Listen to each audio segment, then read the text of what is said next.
In this lesson, we will explore the concept of tension and release. One of the best ways to create tension when playing jazz piano is to use chord alterations. More specifically, we are going to isolate the flat 9 chord alteration, and we're going to target this alteration using an inner voice. Let's start by applying this technique to a few tunes so that you can see exactly how it's used in practice. All of the examples I'm going to show you are in different keys, and this will allow you to see the benefit of taking this drill around the whole step 2-5-1 sequence. Let's start with the tune Autumn Leaves, and let's apply this inner voice to both the major and the minor 2-5-1s. So over the first 2-5-1, the 2-5-1 in B flat major, notice on the 2 minor chord that I have this inner voice dropping from the 7 to the flat 9 of F7. The F7 can be voiced like this or like this, whichever is more comfortable for you. We can also repeat that up here, which we're going to look at shortly. And then for the minor 2-5-1, the same thing happens. So A minor 7 flat 5, we drop down from the 7 and then rest on the flat 9 of the 5 chord.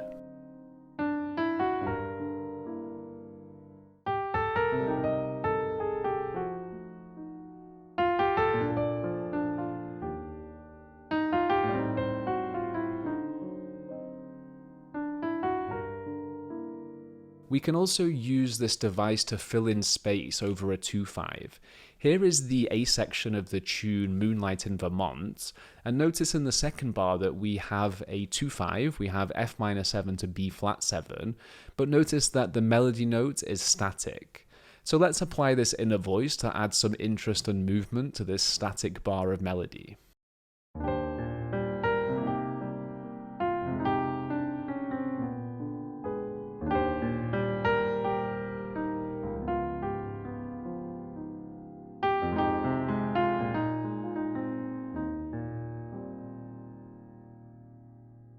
We can also take this a step further and we can apply this fill to longer progressions, such as the 3-6-2-5 progression. Here is the A section of the Nearness Of You, and notice in bars 7 and 8 we have a 3-6-2-5 progression. So we have A minor 7, D7, G minor 7, and C7.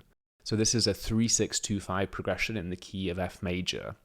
Let's play up to this section and let's apply this inner voice over the 3-6 and then over the 2-5.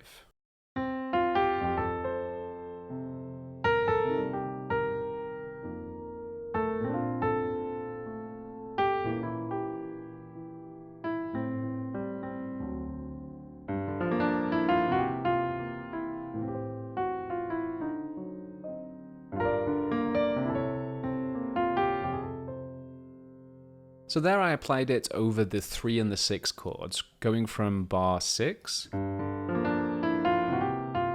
So here in bar 7 I played A minor 7,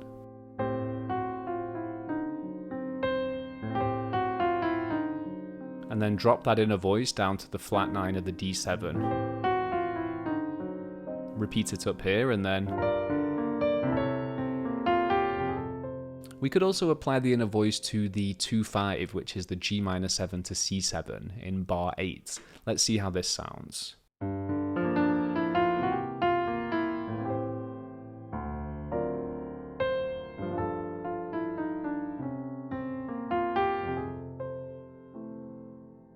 So you can hear that this kind of fill is very useful and very versatile. It can be applied in many different situations.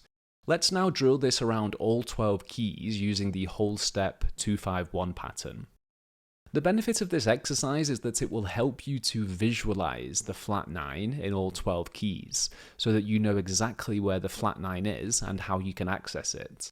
Once you have mastered this drill, you will then have a simple but sophisticated way to fill in the space when playing jazz standards, and this will also set the foundation for the next studies that we're going to cover in the next lessons. So let's get started with the drill, and I'll also explain the theory in more detail, and I'll also show you some variations. We always start with a minor 9 chord, so here's a D minor 9, and this would move to a G13, and then down to C major 9. So that's a 2-5-1 progression in C major. 2, 5, and 1.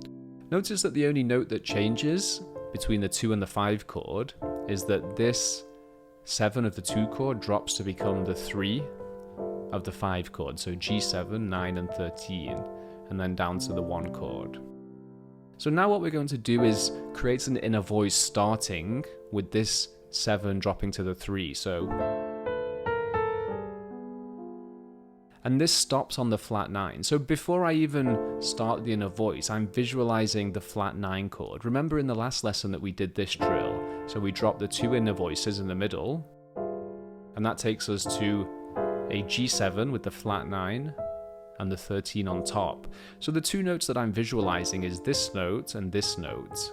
Remember the flat 9 of the 5 chord is just a half step below the 5 of the 2 chord. So I'm visualizing this is my starting point and this is my ending point. And we land on that flat 9 exactly the moment that we change to G7. So it really lets that colour ring out on top. And if you want to bring more emphasis and attention, we can repeat the 7 and the flat 9 up here. And again, this will help you to visualize this tone as the flat 9 of G7. So, and then resolve to C major. We can play C6 9 or C major 9. So both of those are options. We can also play bigger voicings in the left hand, so we could play D minor 9. So notice there I'm playing a G7 like this, but ultimately it's the same notes, I'm just spreading them out differently.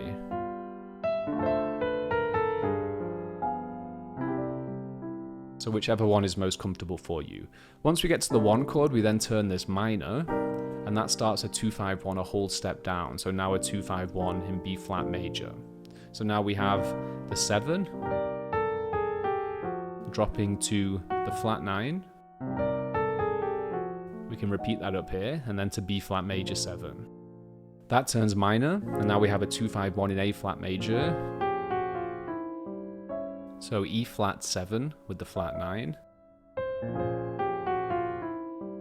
to A flat major 7. Let's turn that minor for a 2-5-1 in G flat major.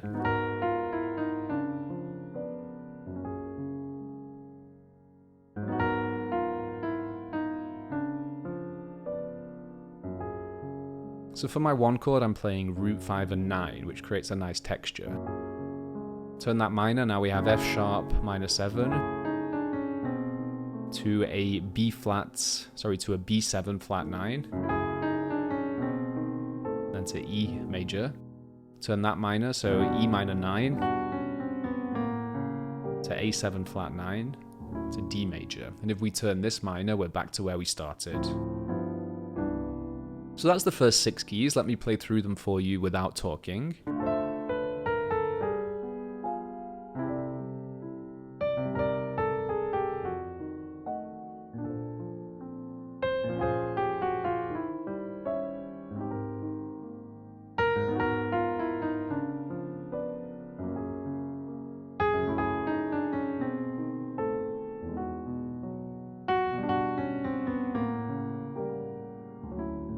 So that will take some practice, it doesn't happen overnight, but this is the point that we need to get to when we can play these progressions cleanly and very clearly. Let's now access the other 6 keys. So instead of starting on D minor 7, which is a 2-5-1 in C major, we'll take this up a half step, so we'll start on E flat minor 7. So again, the same thing happens, I'm visualizing the 7 of the 2 chord, and that's going to fall down to the flat 9, which remember is a half step below where my index finger is. So E flat minor 7 to A flat 7 to D flat major 7. So 2, 5, 1 with the inner voice. Now a 2-5-1 in B major, so C sharp minor 7 to F sharp 7 and then to B major.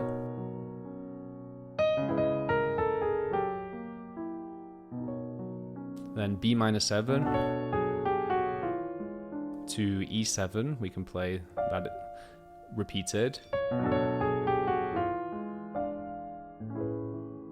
to A major, then A minor, to D7, to G major, then G minor, to C7, to F major, 2-5-1 in E flat now, so F minus 9. And if we turn that minor, we're back to where we started. And again, this is getting a little low down, but for practice purposes, it works fine. So that's all 12 keys. Let me play through the second set without talking.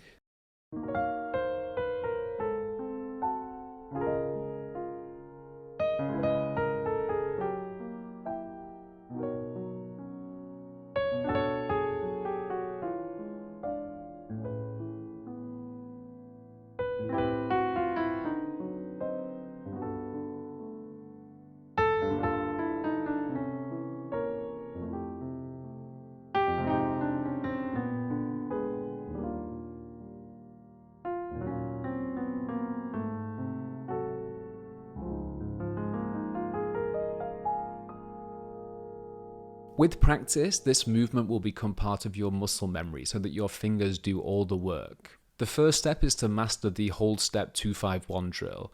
After that, pick keys at random, just choosing a particular key on the circle of fifths, and that will test whether you really know the progression and the movement in all 12 keys. The final step is then to apply this to the jazz standards you're working on. The 3 examples I showed you at the start of this lesson were not an exhaustive list, and you will get the most benefit if you can find your own applications using the jazz standards that you're working on. So I hope that you've enjoyed the lesson. If you do have any questions or comments, you can post these below, and I will see you in the next lesson on the sharp 11 chord alteration.